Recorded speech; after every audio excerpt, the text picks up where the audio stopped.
ہم وراثت پہ آ جاتے ہیں.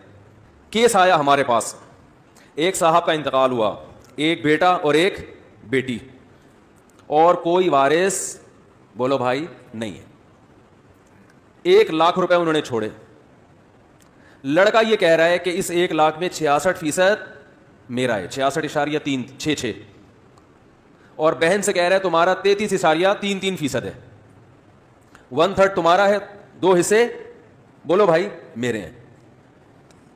یعنی رائٹ کس کا کتنا ہے؟ لڑکی کہہ رہی ہے نہیں, آدھا میرا ہے اور آدھا آپ کا, کیونکہ ہم دونوں اپنے ابا کی اولادیں ہیں, تو اس میں لڑکا لڑکی کا کیا فرق, جتنے تمہارا حق ہے اتنا ہی میرا حق. میں بھی ابا کی, بلکہ میں تم سے زیادہ چہیتی بیٹی تھی, میں نے ابا کی خدمت تم سے زیادہ کی ہے. تم تو ابا کو لفٹ ہی نہیں کراتے تھے, آج تک تم نے کبھی تمیز سے بات نہیں کی اپنے ابا سے, اور ابا نے تو تمہیں تو ویسے آق بھی کر دیا تھا, اخبار میں اشتہار دے دیا تھا, تو تمہارا تو 0 بنتا ہے. لیکن چلو میں دل بڑا کرتی ہوں, آدھا تم لے لو. اور لڑکی گواہوں سے ثابت بھی کر دے کہ یہ میرا بھائی 1 نمبر کا نالائق, ابا کی بددعائیں باقاعدہ ریکارڈ کر کے رکھی ہوئی ہیں اس نے, کہ ابا نے زندگی میں اس کو اتنی موٹی موٹی بددعائیں دی ہیں, کم بخت دفع ہو جا, میرے مرنے کے بعد تیری وراثت میں, میری وراثت میں تیرا کوئی حصہ نہیں ہے. یہ پوری ریکارڈڈ اسٹیمپ پر ٹھپے انگوٹھے سب کچھ.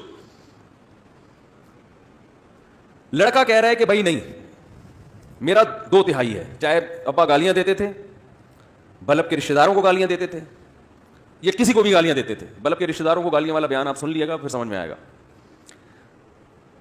تو اب لڑکا یہ کہتا ہے کہ اسلام کو دیکھتے ہیں کہ اسلام اس بارے میں کیا کہتا ہے. اسلام اس بارے میں بولو نا کیا کہتا ہے, کہ ابا کی جو میں نے نافرمانی کی, ابا کی بددعائیں لی, ابا نے آگ کر دیا, وصیت میں لکھ دیا کہ میرے مرنے کے بعد اس کو کخ بھی نہیں ملے گا. تو اسلام سے فیصلہ کرواتے ہیں کہ کیا واقعی مجھے کچھ بھی نہیں ملے گا یا آدھا ہی ملے گا. لڑکی کہہ رہی ہے کہ نہیں, اس بارے میں آپ کا کیا رائٹ ہے اور میرا کیا رائٹ ہے, یہ کسی مفتی کے پاس جانے کی ضرورت بولو نا نہیں ہے, یہ ہم عقل سے فیصلہ کروائیں گے. اور عقل یہ کہتی ہے کہ آپ کا کوئی حصہ نہیں ہونا چاہیے, کیونکہ آپ نے تو کچھ کیا ہی نہیں ہے ابا کے لیے, اور ابا چاہتے بھی نہیں تھے. یا وہ کہتی ہے امریکہ کے قانون سے فیصلہ کروائیں گے, یا وہ کچھ بھی کہتی ہے.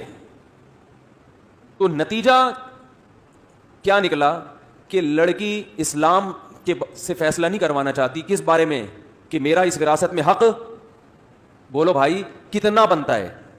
یہاں اگر دونوں بالفرض مفتی کے پاس آ جائیں, مفتی یہ فیصلہ کرے گا کہ بھائی لڑکا کیسا ہی نالائق تھا, ابا نے آگ کر دیا, ابا نے وصیت لکھ دی کہ وراثت میں حصہ نہ دیا جائے, یہ تمام چیزیں وراثت کے معاملے میں بالکل کالعدم ہے.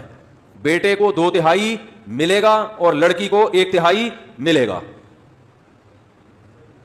اب اس فیصلے پر اگر لڑکی کو اعتراض ہے, جبکہ اس کو پتا بھی ہے کہ یہ کس کا فیصلہ ہے, اسلام کا فیصلہ ہے, تو قرآن کیا کہہ رہا ہے, فلا وربک لا یؤمنون, یہ مومن نہیں ہو سکتی, کیونکہ جتنا حق اللہ نے اس کو دیا ہے یہ اس سے زیادہ مانگ رہی ہے. تو ایک فیصلہ تو مفتی کا یہ ہوتا ہے کہ وہ شریعت بتا دیتا ہے کہ یہ ہے اکارڈنگ ٹو اسلام ایسے ہے. اور ایک فیصلے کی نوعیت یہ ہے کہ لڑکی کہتی ہے کہ میرا 33% میں مانتی ہوں, لڑکا کہتا ہے میرا 66% میں مانتا ہوں, لیکن لڑکا کہتا ہے اس کو میں نے 33% دے دیا ہے, لڑکی کہتی ہے مجھے بولو نہیں ملا, اور وہ وراثت تھی لڑکے کے قبضے میں. اب دونوں میرے پاس آتے ہیں.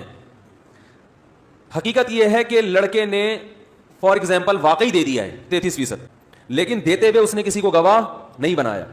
اب بہن کہتی ہے کہ میرے بھائی نے مجھے میرا 33% حصہ نہیں دیا, میں بھائی سے پوچھوں گا وراثت میں تمہارا قبضہ تھا, تمہارے ہاتھ میں تھی, تو تم نے دے دیا. وہ کہہ رہے ہاں دے, میں گواہ لے کر آؤ, کہ گواہ نہیں ہے, تو میں کس کے حق میں فیصلہ کروں گا, لڑکی کے حق میں, حالانکہ وہ 33% لے چکی ہے.